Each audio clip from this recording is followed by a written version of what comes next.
Yes, praise the lord. ప్రభువైన యేసుక్రీస్తు నామంలో మీ అందరికీ నా హృదయపూర్వకమైన వందనాలు. ఈ వీడియోను చూస్తున్న వారికి కూడా నా హృదయపూర్వక వందనాలు. సో అందరం ఒకసారి గట్టిగా దేవుని స్తోత్రం చేద్దామా? హల్లెలూయా. మన తండ్రి నుండి మన ప్రభువైన యేసుక్రీస్తు నుండి కృపయు సమాధానములు మీకు కలుగునుగాక.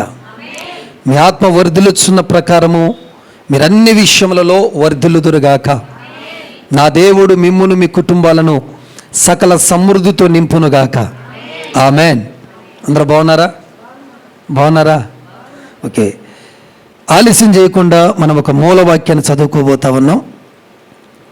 మత్తయి సువార్త 26వ అధ్యాయం 2వ వచనం. Book of Matthew chapter 26 in verse 2. ఇందులో ఉన్న మాటలో రెండవ భాగం, ఈ రెండవ వచనంలో రెండవ భాగంలో ఉన్న మాట నేను చదువుతాను, జాగ్రత్తగా వినాలి. అప్పుడు మనుష్య కుమారుడు సిలువ వేయబడుటకై అప్పగించబడెను. చిన్న ప్రార్థన చేసుకుందాం. తండ్రి, కుమార, పరిశుద్ధాత్మ త్రియేక దేవ, నీ ఘనమైన నామాన్ని బట్టి స్తోత్రాలు. నీ పాద సన్నిధికి వచ్చి ఉన్నాము యేసయ్యా. మీరు చదవబడిన వాక్య భాగముల నుండి మాతో మీరు మాట్లాడండి. ఈ వీడియో చూస్తున్న వారిని కూడా మీరు దర్శించండి. మీ శైలిలో, మీ స్థాయిలో మీరు దర్శించండి ప్రజలని. వినగల చెవిని, గ్రహించగలిగిన మనస్సును మాకిచ్చి ఈ వాక్యము మా హృదయములో నిలిచి ఉండుటకు సహాయం చేసి మీరే మహిమయు ఘనతయు ప్రభావాలు పొందమని నజరుడైన యేసుక్రీస్తు శక్తి కలిగిన శ్రేష్టమైన నామంలో అడిగి వేడుకొనుచున్నాను మా తండ్రి. ఆమేన్. చదవబడిన లేఖన భాగముల నుండి పరిశుద్ధాత్మ దేవుడు మనందరితో మాట్లాడునుగాక. మనుష్య కుమారుడు సిలువ వేయబడుటకై అప్పగించబడెను. ఈ మనిషి కుమారుడు ఎవరంటే మన ప్రభువైన యేసుక్రీస్తు. అందరు తలల పైకెత్తి నా వైపు చూస్తూ ఉండాల. ఈయన సిలువ వేయబడుటకై అప్పగించబడ్డాడు. ఏ పాపము, ఏ తప్పు చేయని వ్యక్తి సిలువ వేయబడటానికి అప్పగించబడ్డాడు. ఆ దేశము యొక్క ఆనవాయితీ ఏంటంటే, ఆ దినములలో ఎవరైనా పాపం క్షమించరాని పాపం చేసిన వారిని ఏం చేస్తూ ఉంటారంటే సిలువ వేస్తూ ఉంటారు. కానీ ఇక్కడ ఒక వ్యతిరేకంగా ఆ దేశానికి వాళ్ళు రాసినటువంటి ఆజ్ఞకి, వాళ్ళు పెట్టుకున్న నిబంధనకు ఒక వ్యతిరేకమైన కార్యం జరుగుతుంది. ఏంటి ఆ కార్యం అని అంటే, ఏ తప్పు చేయకుండా ప్రభువుని యేసుక్రీస్తు ప్రభుల వారు సిలువకి అప్పగించబడుతున్నాడు. అని ఎందుకు అప్పగించబడ్డాడు? ఒకసారి పాత నిబంధన గ్రంథములో కూడా ఒక వాక్య భాగాన్ని చదువుదాం మనం. సంఖ్యాకాండము 19వ అధ్యాయము 2-3 వచనాల్లో రాయబడిన ఒక చిన్న విషయాన్ని మీకు చెప్తాను. ఆ దినములలో ప్రధాన యాజకుడైనటువంటి ఎలియాజరు అని ఒక ఆయన ఉంటాడు. ఎలియాజరు. ఈ ఎలియాజరు ఎవరంటే అహరోను యొక్క కుమారుడు. ఇతడి దగ్గరికట ఆ దినములలో ఎవరైనా పాప ప్రక్షాళన పొందాలన్నా, విడుదల పొందాలన్నా వాళ్ళు ఏం చేస్తారనంటే, ఒక ఎర్రని పెయ్యను తీసుకొని వచ్చి అక్కడ బలించి, అంటే ఆయనకి ఎలియాజరుకి అప్పగిస్తారు. అప్పుడు ఆ ఎలియాజరు ఏం చేస్తాడంటే దానిని బలించి దాని ద్వారా వాళ్ళ యొక్క పాపానికి ప్రక్షాళన, ఒక విడుదల జరుగుతూ ఉంటుంది. అంటే తప్పు చేసిన ప్రతిసారి మనుషుడు ఏం చేయాలంటే ఒక ఎర్రని పెయ్యను తీసుకొని రావాలి, యాజకుడికి అప్పగించాలి. పెయ్య అంటే తెలుసు కదా, ఆవు పెద్దదైతే దాన్ని, చిన్నదైతే దాన్ని ఏమంటారంటే పెయ్య అంటారు కదా. సో అలాగా చాలా విలువైనది. ఇలాగ వాళ్ళు తప్పు చేసిన ప్రతిసారి ఏదో ఒక జంతువుని, ఏదో ఒక దాన్ని తీసుకురావాలి, అక్కడ వాళ్ళు బలించాలి. దాని ద్వారా వీళ్ళు ఏం చేయబడాలి? పాపం నుంచి విడుదల పొందుతూ ఉండాలి. ఇలా జరుగుతూ ఉంది. పాత నిబంధన గ్రంథములో జరుగుతున్న భక్తుల పరిస్థితి ఇది. కానీ క్రొత్త నిబంధన గ్రంథములో ఉన్న భక్తుల పరిస్థితి చాలా వేరు. ఈ క్రొత్త నిబంధనలో ఉన్నటువంటి భక్తుల నిమిత్తము ఒక్కసారే ప్రభువైన యేసుక్రీస్తు ప్రభుల వారు సిలువుకు అప్పగించబడ్డాడు. ఆయన సమస్త మానవాళి కొరకు సిలువుకు అప్పగించబడుట ద్వారా ప్రతి మనుషుడు ఏమాత్రమో ఒక జంతువునో లేకపోతే ఒక పశువునో లేకపోతే ఒక కోడినో ఏది తీసుకు వెళ్ళకుండానే, అంటే ఏ వెల చెల్లించకుండానే ప్రతి మానవునికి బదులుగా ఆయన ప్రాణమనే రక్తమనే వెలను పెట్టి సమస్త మానవాళ్ళందరినీ ఆయన పాపము నుంచి విడిపించాడు. గట్టిగా దేవునికి స్తోత్రం చెబుదాం. గట్టిగా స్తోత్రం చెబుదాం. సిలువుకు అప్పగించబడుటలో లాభం యేసయ్యకి లేదు, కానీ లాభం అంతా మనదే. అక్కడ లాభం పొందింది ఎవరు? మన కొరకు ఆయన సిలువ మ్రానునెక్కాడు, అప్పగించబడ్డాడు. పేతురు రాసిన మొదటి పత్రిక 1వ అధ్యాయం 18-19 వచనాల్ని ఒకసారి చదివిన తర్వాత ఒక 4 పాయింట్లు మీకు చెప్తాను. పేతురు రాసిన మొదటి పత్రిక 1వ అధ్యాయం 18-19. పితృపారంపర్యమైన మీ వ్యర్థ ప్రవర్తనను విడిచిపెట్టునట్లుగా వెండి బంగారముల వంటి క్షయ వస్తువుల చేత మీరు విమోచించబడలేదు గాని అమూల్యమైన రక్తము చేత అనగా నిర్దోషమును నిష్కలంకమైన గొర్రె పిల్ల వంటి క్రీస్తు రక్తము చేత విమోచించబడితిరని మీరెరుగుదురు. గట్టిగా ఒకసారి చప్పట్లు కొట్టి దేవుని నామాన్ని మహిమపరచండి. హుషారుగా వెంటలేరు మీరు. ఎందుకు డిస్టర్బెన్స్గా ఉన్నారు పిల్లలతోటి? హల్లెలూయా. దేని చేత మనం విడిపించబడాం చెప్పండి మీరందరూ? యేసు రక్తము చేత, వెండి చేత, బంగారము చేత మనం విడిపించబడలే. ఎందుకు ఈ మాటలు వాడినారంటే, పాత నిబంధన గ్రంథ ప్రకారముగా ఏమండి, ఏ వ్యక్తి అయినా ఒక ఇంట్లో దాసుడిగా ఉంటే ఆ వ్యక్తిని వెండి ఇచ్చి విడిపించాలి ఆ రోజుల్లో. కానీ క్రొత్త నిబంధన గ్రంథంకి వచ్చేసరికి దేవుడు తన రక్తమునిచ్చి, నిర్దోషమైన రక్తము యేసు రక్తము. హల్లెలూయా. ఆ రక్తములో సకల విధమైన దుర్నీతులు, సకల విధమైన పాపములు తొలగిపోతాయి. అందుకే యేసు రక్తము ప్రతి పాపము నుండి పవిత్రులుగా చేయును అనే మాట ఉంటుంది. హల్లెలూయా. పవిత్రులుగా చేస్తుంది. కోడెల రక్తము, గొర్రెల రక్తము కాదు, కానీ యేసు రక్తము ద్వారా సమస్త మానవాళి పవిత్రులుగా మార్చబడ్డారు. సమస్త మానవాళిని పవిత్రపరచటానికి తన్ను తానే సిలువకు అప్పగించుకున్నాడు. ఆమెన్. యూదా అప్పగించలేదండి. యూదా జస్ట్ ఏమండి వాళ్ళకి ఎక్కడున్నాడో చెప్పాడు అంతేగాని యూదా యేసుక్రీస్తు ప్రభుని సిలువకు అప్పగించగలుగుతారా? ఎవరైనా యేసుని తీసుకుపోయి సిలువ మీద పెట్టగలుగుతారండి? తన్ను తానే అప్పగించుకొనెనని వాక్యం చెప్తుంది. హల్లెలూయా. ఇష్టముగా అప్పగించుకున్నాడు. ఆయన నలగొట్టుకోవటానికి ఇష్టపడ్డాడు ఆయన. కాబట్టి యేసు రక్తము ద్వారా విడుదల పొందారు. ఆ రోజుల్లో అయితే ఏదో ఒక జంతువుని తీసుకుపోయి ఆ రక్తము ద్వారా విడుదల పొందేవాళ్ళు. ఈ రకంగా కనుక ఆ రోజుల్లో అంటే జంతువులు ఎక్కువండి, పశువులు కూడా ఎక్కువ, మనుషులు తక్కువ. పశువులు ఇంటికి ఎన్ని కావాలంటే నిండేవి. కాబట్టి వాళ్ళ పని తేలికైంది. ఈ రోజుల్లో పెట్టుంటేనే ఈ షరతు ఎతకాల్సి వచ్చేది, పోయి ఎక్కడ పశువు ఉందా. ఆ షరతు నుంచి తప్పించబడ్డాం మనం. ఏడున్నాయండి? ఏడలేవు. మనుషులు తినటానికే కోళ్ళు దొరకట్లా, ఇక కొయ్యటానికి ఏడ ఇంత దొరుకుతాయి? ఎన్ని తెచ్చినా కూడా, ఎన్ని ఫామ్స్ పెట్టినా సరిపోవట్లేదట. కోళ్ళు ఫామ్స్ ఎన్ని ఫామ్స్ పెట్టినా తినేవాళ్ళు ఎక్కువైపోయినారు. నాన్ వెజ్ ప్రియులు తినుచు తాగుచు అంత్య దినాల్లో ఏం జరుగుతుంటుంది? తినటం తాగటం ఎక్కువైపోతుంది. ప్రియులారా, జాగ్రత్తగా గమనించండి. ఇక్కడ యేసుక్రీస్తు ప్రభులు వారు తన రక్తాన్ని వెలగా చెల్లించాడు. ఇది ఎప్పటికీ మనం మర్చిపోకూడదు.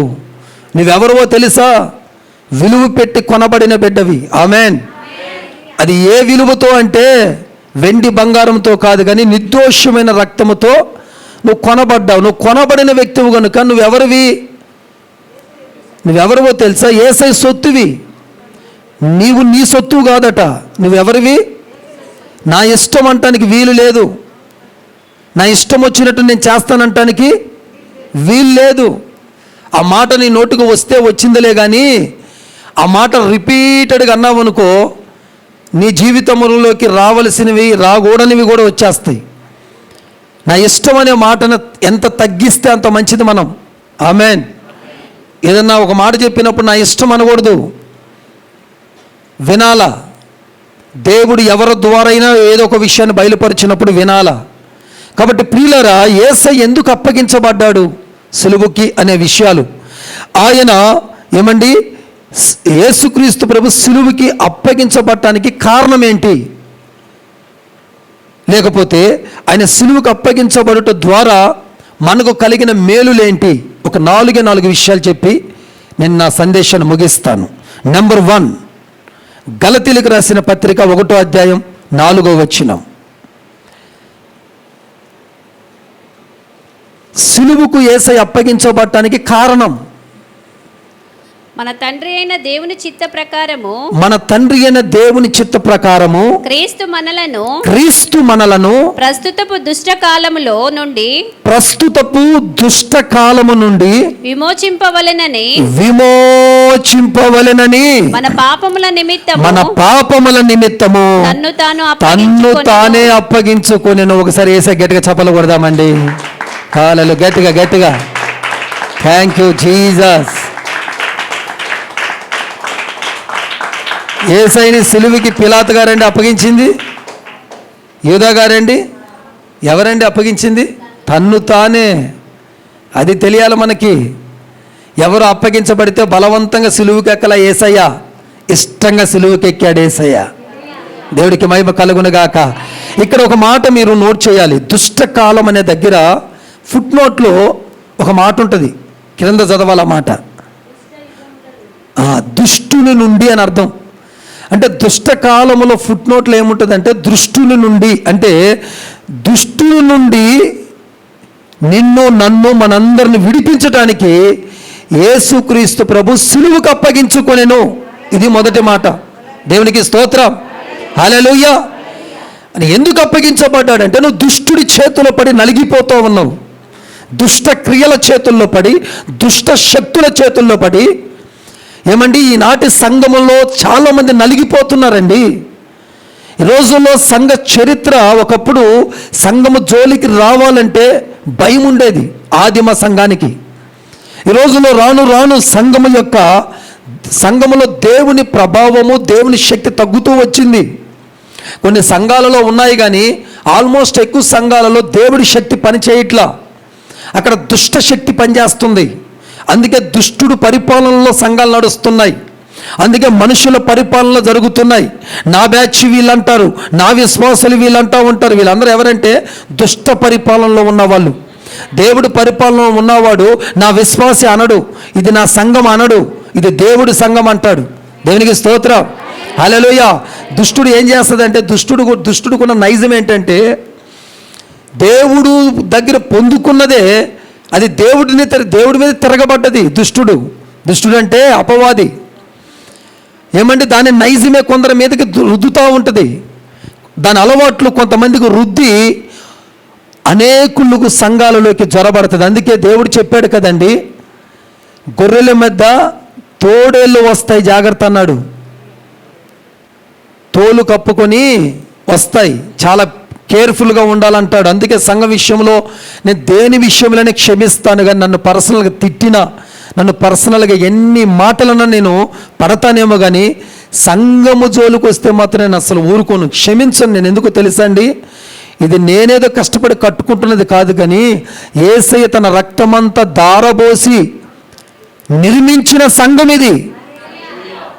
అందుకే సంఘం అంటే నాకు పిచ్చి, సంఘము పట్ల నాకు విధేయత, సంఘము కోసం నేను ఏదని చేయటానికి సిద్ధం. ఎందుకంటే ఇది దేవుడు నిర్మించుకున్నాడు. మన మీద ఇక్కడ గంటల గంటలు ప్రార్థన చేస్తున్నామనో, మన మీద ఇక్కడ కూర్చొని ప్రేయట వల్ల నేను పొదుగూకులు ఇక్కడే ఉండి దేవుని అడుగుతున్నానో ఈ సంఘం నడవట్లేదు. ఆయన రక్తం ఇచ్చి కొనుక్కున్న ఒక ఓనరు ఈ సంఘాన్ని నడిపిస్తున్నాడు. హల్లెలూయా. కాబట్టి ప్రియులారా, దుష్టుడు నుండి అనే మాటను మీరు ఇక్కడ హైలైట్ చేయండి. దుష్టుడు నుండి విడిపించటానికి, ఆ దుష్టుడి నుంచి విడిపించకపోతే ఏం జరుగుతుందో తెలుసా? దుష్టుడు చేసే పనులు ఏంటంటే పాపమును చేయిస్తాడు. అందుకే అక్కడ ఒక మాట వాడారు, ఏంటో తెలుసా?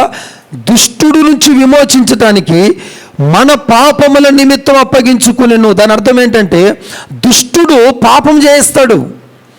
వాడి నుంచి ఎప్పుడైతే మనము దూరంగా వస్తామో ఆటోమేటిక్గా పాపం నుంచి కూడా మనం దూరంగా వచ్చేస్తాం.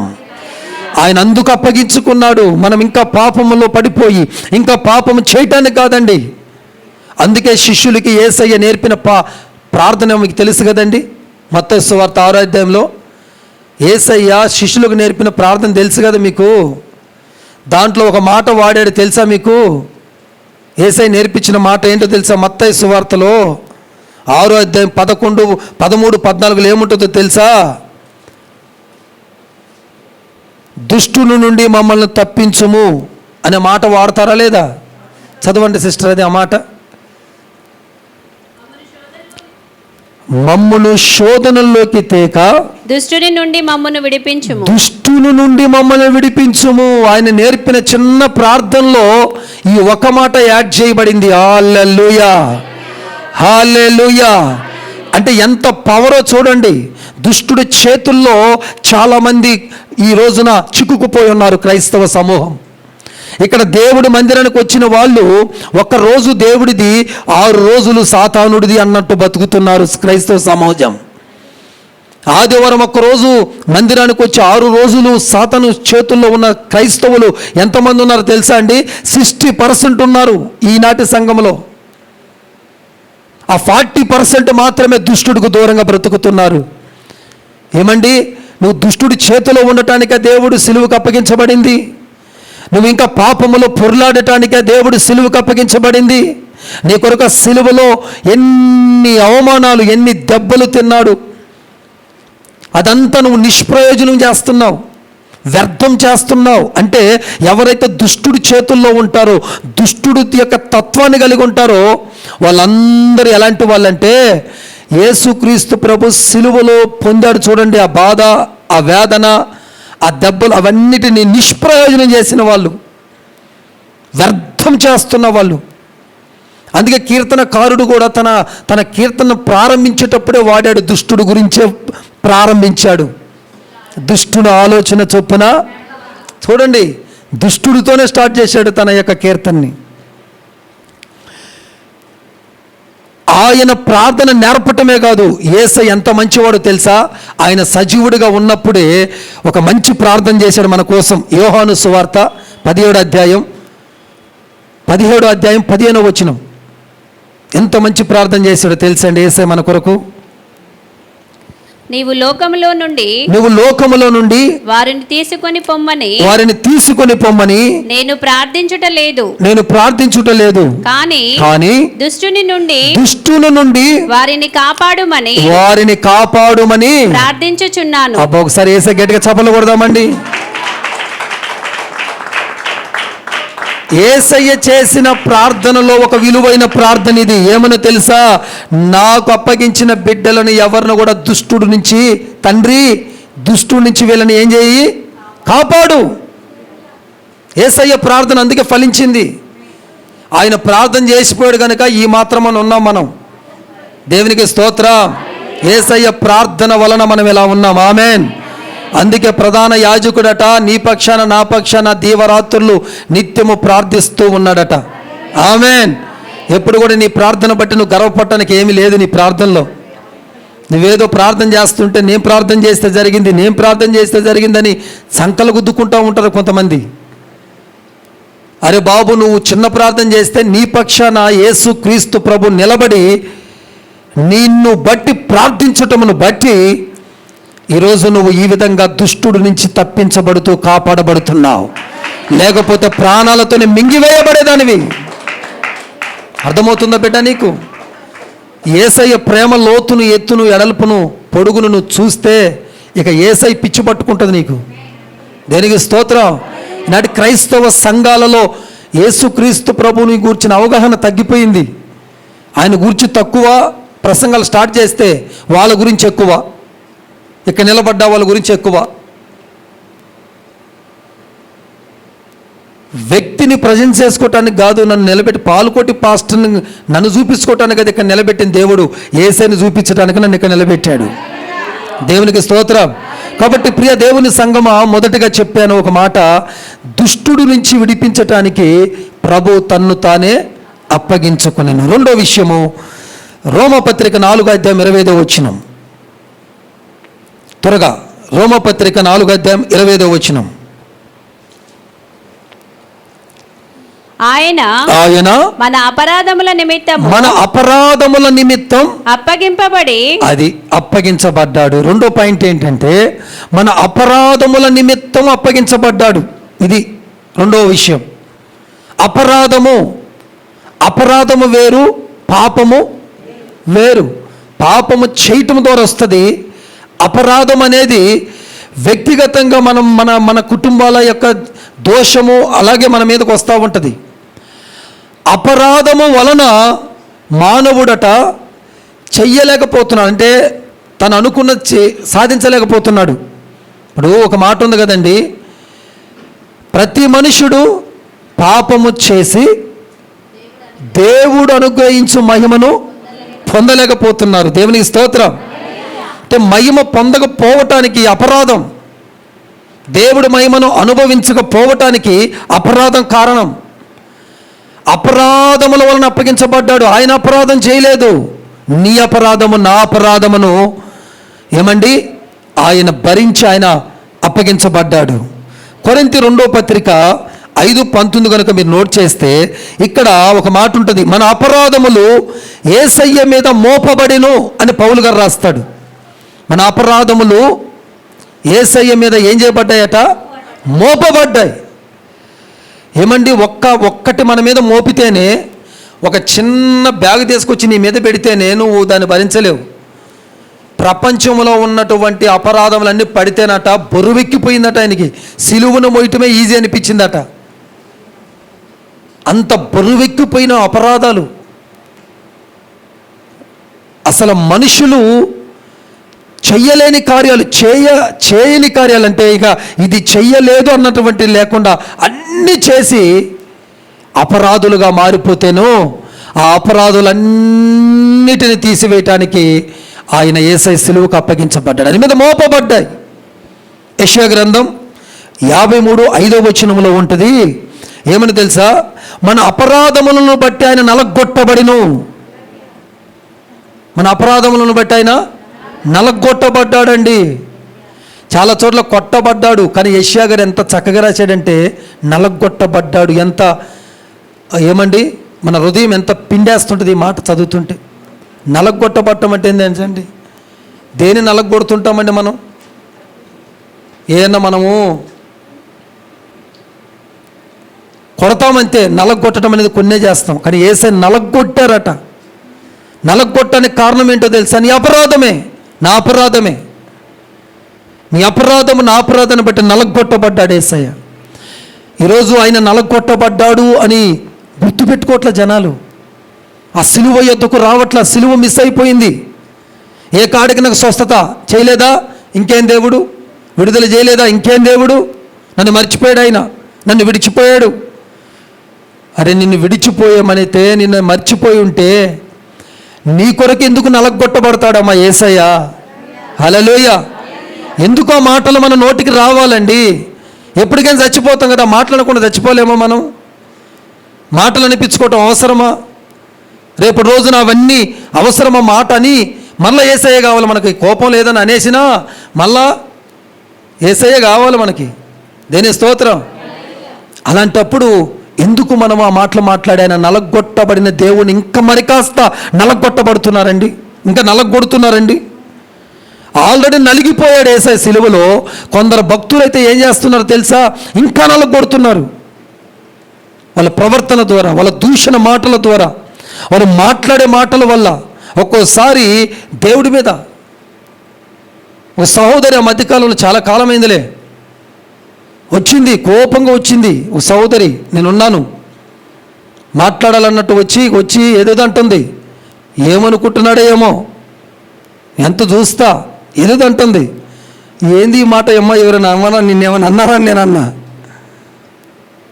ఆమె ఊపు చూస్తుంటే ఉన్న కొట్టేటట్టు ఉంది. మరి చర్చిలో ఎవరైనా పిల్లలు ఏమైనా కదిలిచ్చారా ఈమెనేమన్నా? పాస్టమ్ గారు ఏమైనా అన్నారా? నేనేమన్నా అన్నానమ్మా అంటున్నా. నేను అంటున్నా, ఏమనుకుంటున్నాడో ఏమో, ఎంతకాలం నుంచి చూడాలి, ఇక ఎంతకాలం నుంచి చూడాలంటా ఉంది. అసలు ఎవరి గురించో నువ్వు గొడవ అడుగుతున్నాను అంటే ఇంకెవరు? దేవుడు.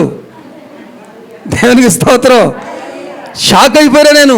ఏమనుకుంటున్నావో ఏమంటుంది, ఏమనుకుంటున్నావో ఏమో. ఇంకెవరు? యేసయ్య అంటుంది. వామ్మో, నాకు అసలు గుండెలో దడ అనిపించింది. కొందరు ఇంతేనండి, అటు ఇటు ఎక్కడ గెలవలేక యేసయ్య మీదగా దూకుతుంటారు చాలామంది. నువ్వు చేయాల్సిన పోరాటాన్ని చెయ్యవు, నువ్వు చేయాల్సిన ప్రార్థన చెయ్యవు, నువ్వు చేయాల్సిన సరైన భక్తి చెయ్యవు, కానీ దేవుడి మీదకి లేగటానికి చాలామంది వస్తారు. ఈరోజు దేవుడు ఆల్రెడీ నీ కోసం నా కోసం నలగొట్టబడ్డాడు. ఇంకా మనము యేసుకు విరోధంగా మాట్లాడి ఇంకా మనము నలగొట్టద్దు.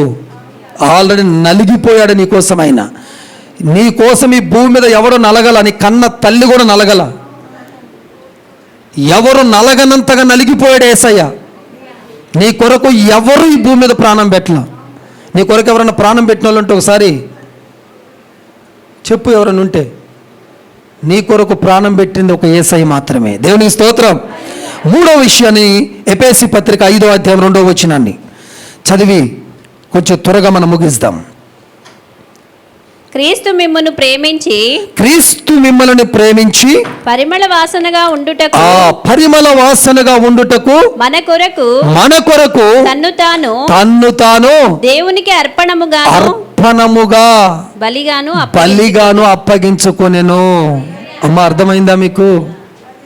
మూడో విషయము, ఎందుకు యేసయ్య అప్పగించుకున్నాడనంటే మనము పరిమళ వాసనగా ఉండాలని, సువాసన కలిగిన జీవితాన్ని జీవించాలని. ఆయన తన్ను తానే, మళ్ళీ ఇక్కడ వాడాడు తన్ను తానే.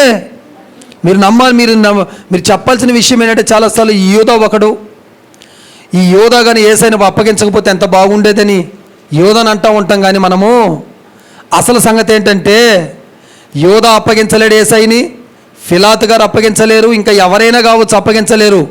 యేసయ్య అనుకున్నాడు, నేనే సిలువకు అప్పగించబడాలి అనుకున్నాడు కనుక ఆయన సిలువ ఎక్కాడు తప్ప ఆయనను బలవంతం చేసి సిలువ ఎక్కించే ఏమండి మనుషుడు ఈ భూమి మీద ఉన్నాడండి? సువాసనగా ఉండాలా మన జీవితం. ఎలా అవ్వాలి? పరిమళ సువాసనగా మారాలా. మా పౌలు గారు ఒక అద్భుతమైన మాట రాస్తాడండి. ఎక్కువ వివరించిన టైం లేదు, కానీ గలతీయులకు రాసిన పత్రిక 2వ అధ్యాయం 20వ వచనంలో ఈ మాట మైక్లో చదవండి సిస్టర్. చాలా అద్భుతమైన మాట పౌలు గారు రాస్తాడు ఇక్కడ. 2:20. నేను క్రీస్తుతో కూడా సిలువ వేయబడి ఉన్నాను. ఇకను జీవించువాడను నేను కాదు, క్రీస్తే నాయందు జీవించుచున్నాడు. నేనిప్పుడు శరీరమునందు జీవించుచున్న జీవితము నన్ను ప్రేమించి నా కొరకు తన్ను తాను అప్పగించుకొనిన దేవుని కుమారుని యందలి విశ్వాసము వలన జీవించుచున్నాను. గట్టిగా చప్పట్లు కొట్టి దేవుని మహిమపరచండి అండి. వావ్, కొట్టాలి, మీకు అర్థం కాల. హల్లెలూయా. పౌలు గారు అంటున్నాడు, నా కొరకు సిలువకు అప్పగించబడినటువంటి యేసయ్య కొరకే నేను జీవిస్తానంటున్నాడు. ఈ తీర్మానం ఎంతమంది చేస్తారు మీలో? చెప్పండి, నా కొరకు సిలువకు అప్పగించబడిన యేసయ్య కొరకే జీవిస్తాను. ఆమేన్. హల్లెలూయా. పౌలు గారి స్టేట్మెంట్ ఇది. ఇక నాకు ఏది అవసరం లేదు, ఈ లోకములో ఉన్నటువంటి ఏది నాకు వద్దు. ఇక నేను ఇక నుంచి నా పాప ఏచలకు సిలివేస్తున్నాను, నా అలవాట్లకు సిలివేస్తా ఉన్నాను, ఈ లోక కార్యాలకు సిలివేస్తా ఉన్నాను. ఇక నా యందు నివసించువాడు ఇక పౌలు కాదు, నా యందు యేసయ్య నివసిస్తాడు అని కాన్ఫిడెన్స్గా పౌలు గారు చెప్పగలిగాడు. దేవునికి స్తోత్రం. నువ్వు చెప్పగలుగుతున్నావా ఈ మాట? ఇన్ని దినాల నుంచి వాక్యం వింటున్నావు, ఇంతకాలం నుంచి వాక్యాన్ని ధ్యానిస్తున్నావు. నా యందు యేసయ్య ఉన్నాడు, నా యందు యేసయ్య కనపరచబడుతున్నాడు, నా యందు యేసయ్య జీవిస్తున్నాడు, నేను యేసయ్యని చూపించగలుగుతున్నానని నువ్వు చెప్పగలుగుతున్నావా సంగమా? అందుకోసమే యేసయ్య సిలువకి అప్పగించబడ్డాడు. హల్లెలూయా, హల్లెలూయా. కాబట్టి ఇక నుంచి మన జీవితము యేసు కొరకు జీవించటమే నిజమైన సిలువ ధ్యానం. సిలువ ధ్యానము 40 రోజులు చేసి తర్వాత అంతా కూడా మన లోకానుసారంగా ఉండటము కాదు. అసలైన సిలువ ధ్యానం అంటే మనం పరిమళ వాసనగా మారిపోయి, నీ మాట, నీ చూపు, నీ తలంపు, నీ నడక, నీ పడక, నీ బిహేవియర్, నీవు చేసే ప్రతి పని ఇక దేవుడే నచ్చేటువంటి జీవితాన్ని జీవించి నువ్వు ముందుకి సాగిపోవటమే అసలైనటువంటి సిలువ ధ్యానం. హల్లెలూయా. 4వ విషయం, తీతుకు రాసిన పత్రిక 2:14. తీతుకు రాసిన పత్రిక 2:14. ఆయన సమస్తమైన దుర్నీతి నుండి మనలను విమోచించి సత్క్రియల యందు అత్యాశక్తి గల ప్రజలను తన కోసరము పవిత్రపరచుకొని తన సొత్తుగా చేసుకున్నటకు తన్ను తానే మన కొరకు అర్పించుకొనెను లేక అప్పగించుకొనెను. దేవుని స్తోత్రం. మళ్ళా తన్నుకు తానే ఎందుకోసమో తెలుసా? మనందరినీ ఆయన సొత్తుగా చేసుకోవటానికి ఆయన సిలువకి ఎక్కాడండి. హల్లెలూయా. అప్పటి వరకు నువ్వు సాతాను సొత్తుగా, లోకపు సొత్తుగా, మనుషుల సొత్తుగా ఉన్నావు. ఎప్పుడైతే యేసు క్రీస్తు ప్రభు సిలువకు అప్పగించబడ్డాడో ఆ వెంటనే ఆయన చెల్లించిన వెల వల్ల, ఆయన కార్చిన రక్తము వల్ల, ఆయన నీ పాపమును ఆయన భుజముల మీద వేసుకోవటం వల్ల ఏం జరిగిందనంటే నీవు నేను సమస్త మానవాళి యేసయ్య సొత్తుగా మారిపోయారు. నువ్వు యేసయ్య సొత్తుగా ఉండాలి. అందుకే ఆయన అప్పగించుకున్నాడు. ఆయన సొత్తు ఆయన మాట వింటది. ఆయన సొత్తు ఆయన యుద్ధం ఉంటుంది. ఆయన సొత్తు ఆయనతో పాటు ఉంటుంది. నీ సొత్తు నీదానో ఉంటుంది, అవునా కాదా? ఇప్పుడు నీ సొత్తు అంటే నీ ఆస్తి, నీ ఇల్లు, నీకున్నటువంటి కలిగినటువంటి ఫోను, నీ కలిగినటువంటి ధనము, నీ కలిగిన బంగారం అంతా నీతోనే ఉంటుందా? ఎవరితోనే ఉంటుందా? నీతోనే ఉంటుంది కదండి. ఆ విధంగానే దేవుడు సొత్తు దేవుడితోనే ఉంటారు. దేవుడు సొత్తైన ప్రజలుగా మీరు మారాలి. అందుకే ఆయన సిలువకు అప్పగించబడ్డాడు. పాత నిబంధన గ్రంథములో ఒక పశువుని తీసుకొచ్చి బలించేసి తర్వాత మళ్ళీ పశువుని తీసుకొచ్చి బలించి ఇలాగా ఏకకాలంలో ఒక్కొక్కసారి అంటే నెలకొచ్చేలకి 2-3 కూడా అయ్యేది ఒక్కొక్కరికి. ఎందుకంటే పాపం చేయటం, పశువుని తీసుకొచ్చి బలి ఇవ్వటం. కానీ మన దేవుడు ఉచితంగా మనల్ని విడిపించాడు కనుక ఉచితంగా వచ్చేది ఏది కూడా విలువ తెలియదట మనిషికి. చాలామందికి విలువ లేదు, విలువ తెలియట్లా. దేవుడి విలువ, సిలువ విలువ తెలియట్లా. సిలువ విలువ తెలియక చాలామంది సిలువను దూరపరుచుకొని సిలువ త్యాగాన్ని వివరించక సిలువ త్యాగాన్ని మరిచిపోయిన వారై లోకానుసారమైన వ్యక్తులుగా మారిపోతున్నారు. యేసును కృపను చూసి ఆయన సన్నిధిలోకి వచ్చి కొద్ది కాలం జీవించి మరలా వెళ్ళిపోతున్నారంటే వీళ్ళకి సిలువ అర్థం కాల, సిలువలో ఉన్న శక్తి అర్థం కాల, ఆయన ఎందుకు సిలువకి ఎక్కాడో అర్థం కాల, ఆయన సిలువను ఎందుకు ప్రాణం పెట్టాడో అర్థం కాల. వీళ్ళకి అర్థమైన వాళ్ళు దేవుడు చేసినా చేయకపోయినా, ఏ కార్యం చేసినా చేయకపోయినా నా దేవుడు నా కొరకు సిలువకు అప్పగించబడ్డాడు అని ఎవ్వరు కూడా దేవుడి సన్నిధించి పోరండి. హల్లెలూయా. యేసు కొరకు నిలబడిపోతారు. కష్టకాలాల్లో కూడా యేసు కొరకు నిలబడిపోతారు. ఈరోజు మీరందరూ సిలువ అనే మాటను విన్నారు. ఆయన ఎందుకు అప్పగించబడ్డాడో విన్నారు. చచ్చిపోయేంత వరకు యేసుతోనే మీరు ఉండాలి, యేసు కొరకే జీవించాలి. మొదటగా నిన్ను విడిపించటానికని సిలువకెక్కాడు, రెండవదిగా నీ అపరాధముల కొరకు సిలువకెక్కాడు, మూడవదిగా నిన్ను పరిమళ వాసన కలిగిన జీవితం కలిగిన వ్యక్తిగా నేను చేయటానికి సిలువకెక్కాడు, నాలుగవదిగా ఆయన నిన్ను ఒక సొత్తుగా చేసుకోవటానికి ఆయన సిలువకెక్కి అప్పగించుకున్నాడు.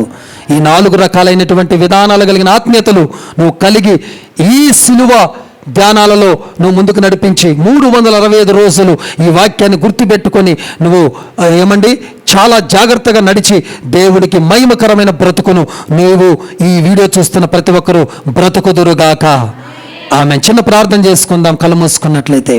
మహాపరిశుద్ధుడ, ప్రేమ నమ్మకం కలిగిన మా తండ్రి, నీ నామము పరిశుద్ధపరచబడునుగాక. ఈరోజు ప్రత్యేకమైన శైలిలో మీరు మాట్లాడారు. మీరు ఎందుకు అప్పగించబడ్డారు, 4 విషయాలు, ప్రాముఖ్యమైన విషయాలు చెప్పటానికి మీరు కృప చూపినారు. ఇక్కడ ఉన్న బిడ్డలే కాదు నా తండ్రి, వీడియో ద్వారా ఈ బిడ్డ ఏ బిడ్డలైతే నా తండ్రి వీడియోని చూస్తున్న వాళ్ళని ఆశీర్వదించండి, బ్లెస్ చేయండి. నువ్వెందుకు అప్పగించబడ్డావో వాళ్ళు మైండ్లో పెట్టుకోవాలి. ఈ వాక్యం విన్న తరువాత నా తండ్రి మరింత లోతు భక్తిలోకి రావాలి, డీప్లోకి రావాలి. నీ సిలువ యొద్ద నివసించాలి, నీ సిలువ యొక్క ధ్యానాన్ని చేయాలి, నీ సిలువలను కార్చిన రక్తపు యొక్క విలువను వాళ్ళు తెలుసుకోవాలి. అలాంటి కృప ప్రతి ఒక్కరికి దయచేసి మీరే మహిమయు ఘనత ఈ ప్రభావాలు పొందమని నజరుడైన యేసుక్రీస్తు శక్తి కలిగిన నామంలో అడిగి వేడుకొనుచున్నాను మా తండ్రి. Amen. May God bless you all.